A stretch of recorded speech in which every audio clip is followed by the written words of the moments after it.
పోలీసులు గోటలు కూడా తీస్తానంటువంటి అసలు పోలీసులు ఆడ మగ ఉన్నారనే తేడా తెలుసా? ఈ ఎమ్మెల్యే పులివెందుల ఎమ్మెల్యేకి సిగ్గు ఉందా లేదా నీకు? ఇంకా ఏం మాట్లాడుతున్నావు అంటే ఆడవాళ్ళు గొడ్లు కూడా తీస్తావా అంటే మహిళల్ని అసభ్యకరంగా మాట్లాడతావా? నీకు సిగ్గు లేదు కాబట్టి ఇవాళ 11 సీట్లతో నిలబెట్టారు. ఆ 11 సీట్లు కూడా మేము సరిగ్గా కాన్సన్ట్రేట్ చేస్తే ఒకటి కూడా గెలిచేది కాదు. రేపు ప్రజాప్రభుత్వం మళ్ళీ మ్యాండేట్ ఇస్తారు, నీవు పులివెందుల్లో కూడా గెలవలేవు. జగన్ మానసిక స్థితే కాదు, జగన్ ఆలోచన విధానమే వ్యతిరేకం. రాష్ట్రం మెడలు వంచి 23 ఎంపీలు వస్తే మెడలు వంచి అది తెస్తా ఇది తెస్తానని కేసులకి రిలీఫ్ తెచ్చుకున్నాడు.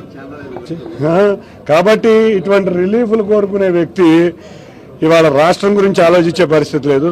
సొంత తల్లిని సొంత చెల్లికి న్యాయం చేయలేని వ్యక్తి రాష్ట్రానికి ఏం న్యాయం చేస్తాడు? ఇతనికి ఉన్నది ఒకటే, డబ్బు డబ్బు డబ్బు తప్పితే వేరే ఆలోచనే లేదు. ఆ అధికారం కోల్పోయినాక ఆ డబ్బులు రాబడి తగ్గుతున్న వల్ల మరీ మానసిక స్థితి కోల్పోయి హెలికాప్టర్ డ్రామాలు, మొదటి నుంచి డ్రామాలే, కోడికత్తి డ్రామా, గులకరాయి డ్రామా, ఇవాళ హెలికాప్టర్ డ్రామా. ఈ డ్రామాలన్నీ ప్రజలు విసర్జించడం మానేశారు.